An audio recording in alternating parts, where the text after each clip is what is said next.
was Attorney General, I learned that the California Department of Corrections, which was a client of mine, I didn't get to choose my clients. Right, a client of the Attorney General. A client of the Attorney General, right. Of the Office of Attorney General, that they were standing in the way of surgery.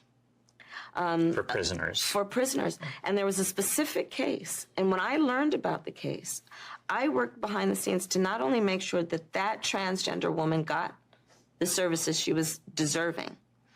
So it wasn't only about that case.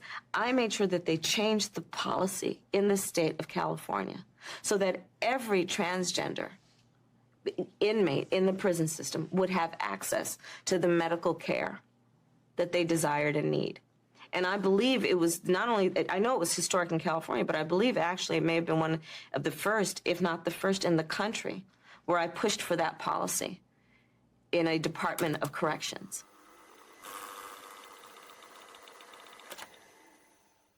I know what you're thinking. Noelle, why on earth are you bringing up this old footage of Kamala Harris? The election is over. We won. Who cares? It's in the past. I am happy to tell you why. Because a transgender inmate, a baby murderer, is trying me personally. Feels personal, at least.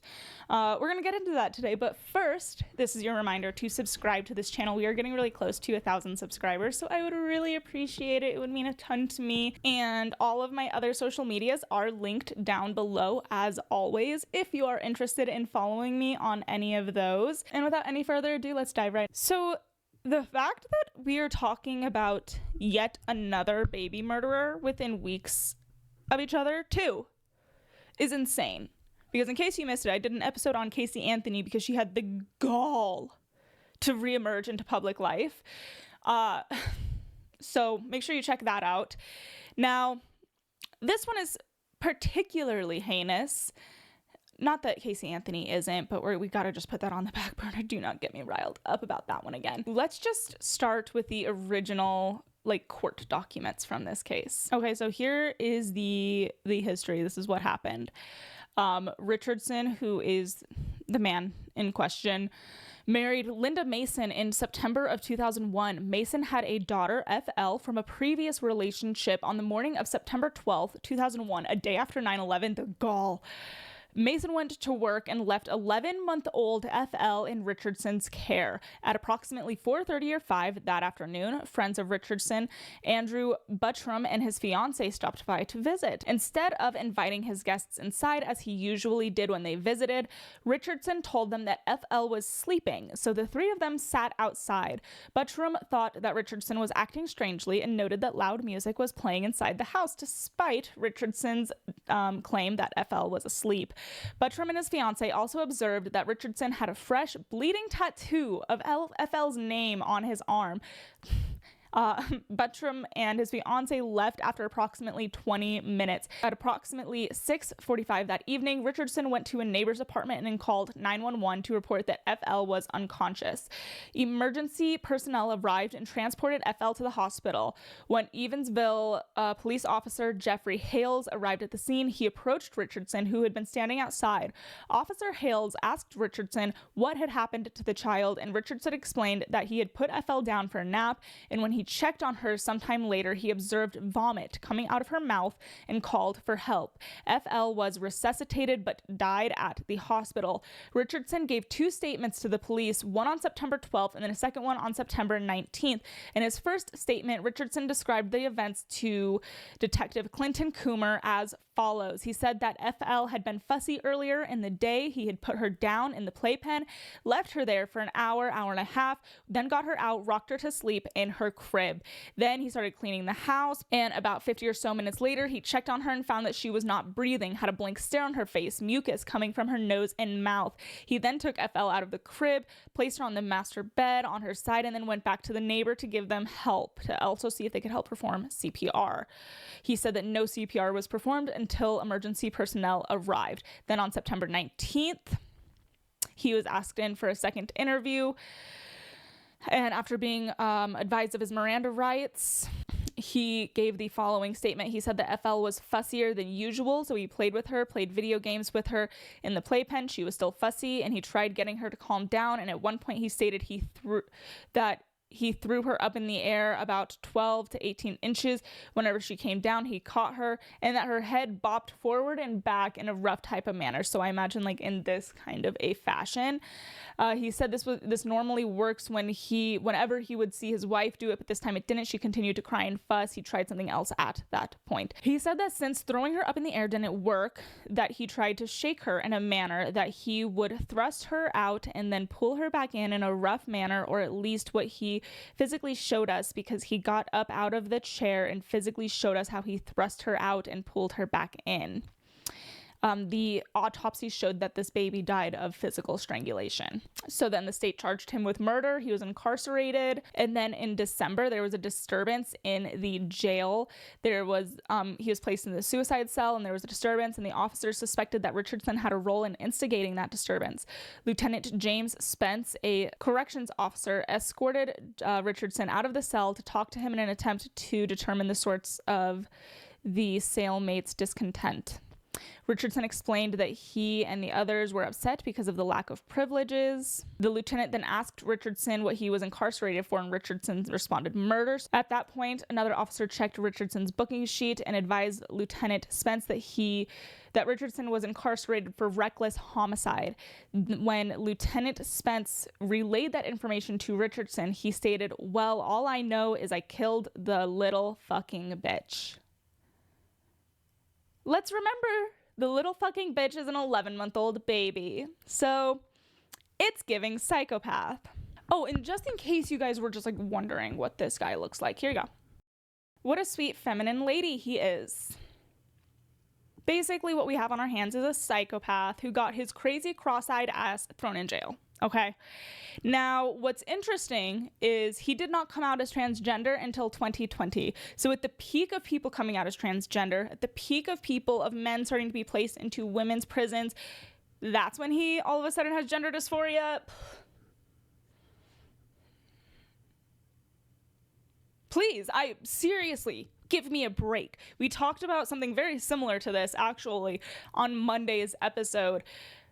The reality of the situation is that, of course, there are legitimate trans people in the world, but unfortunately, the trans movement has become an untouchable thing, right?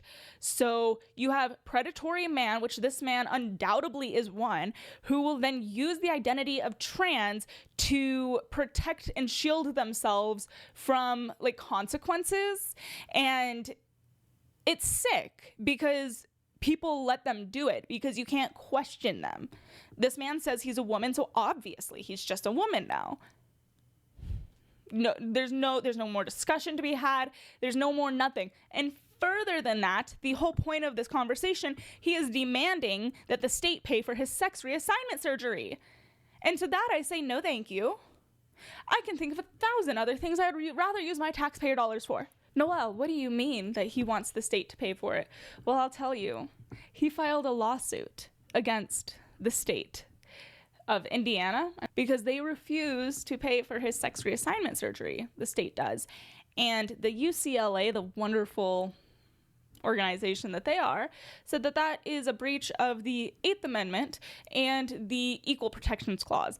Now, their stance for saying this is that it's medically necessary, and so therefore it's discriminatory that the state won't pay for it while he's incarcerated. I think that the solution here is quite simple, and that's it's not medically necessary. It isn't. Before we get into that, though, let's take a look at this court filing. Mostly, I summed it up for you guys, but I really just wanted to show you this particular line. Autumn that's too Godfather for me. Also known as Jonathan Richardson. Like, why did he change his last name? He's really trying to, like, reinvent himself as not a baby murderer, I guess. Is an adult transgender female prisoner. That's how you know that this was filed by the ACLU, because I can't imagine being that stupid. Say what you want, trans women are women, this, that, yada, yada, yada. They sure as fuck are not female. There has to be a line. There absolutely has to be a line, and the line is biological sex. Because unfortunately, this will hurt your feelings, I'm sure, it does exist. It is real. There's no world, there's no alternate world, there is no different galaxy, universe, there is no space in this realm in which Jonathan Richardson is a female. Okay, so let's make that abundantly clear. And if you think I'm being too hard on him, let me remind you, he's a baby murderer. So, I don't care, it turns out. So let's go back to the medical necessity of this whole thing, because it is my stance that gender reassignment surgery isn't medically necessary. And here's the reason, is that it didn't exist until the early 1900s. The first documented case, I think, was 1906, maybe it was 1908. And before that, people just coped. I'm not saying that gender dysphoria did not exist before that, but I'm saying this like supposed cure didn't. And to be frank, I'm not convinced that it is a cure, but we don't have to get into that today. So we have what is a cosmetic surgery. A person who has been thrown in prison has lost the right to have access to cosmetic surgeries. Especially baby murderers, folks. Now, here's the thing. If this person wanted to, say, crowdfund, if you wanted to give your hard-earned money to a baby murderer so that he can cut his dick off, have at it. I'm going to judge you for that. I'm going to judge you really, really hard for that, but go for it. I don't want to pay for it with my taxes.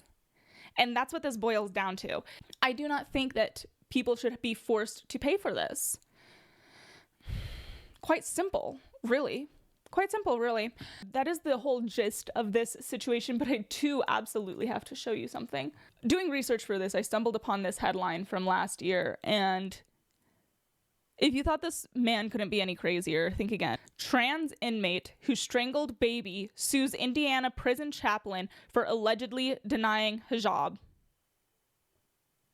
At no point in that sentence did I know what the next part was going to be. Let's read this real quick. Jonathan Richardson is currently serving a 55-year sentence, not long enough, should be life, should be death, at an all-male state prison for strangling an 11-month-old baby.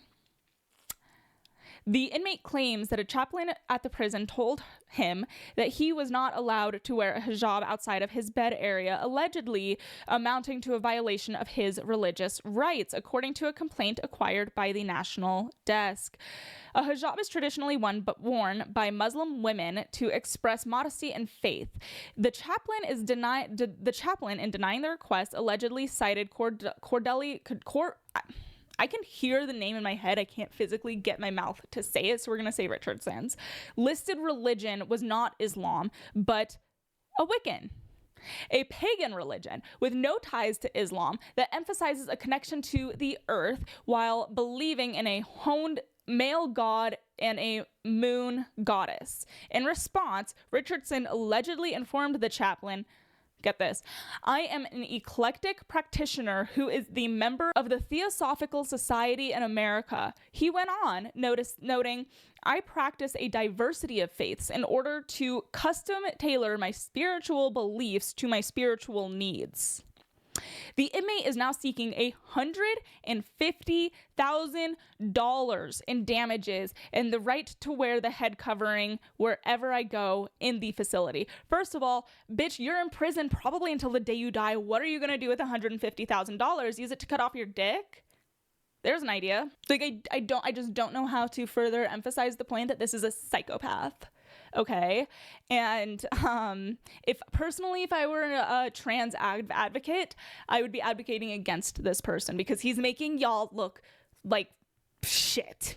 He's making you guys look really bad.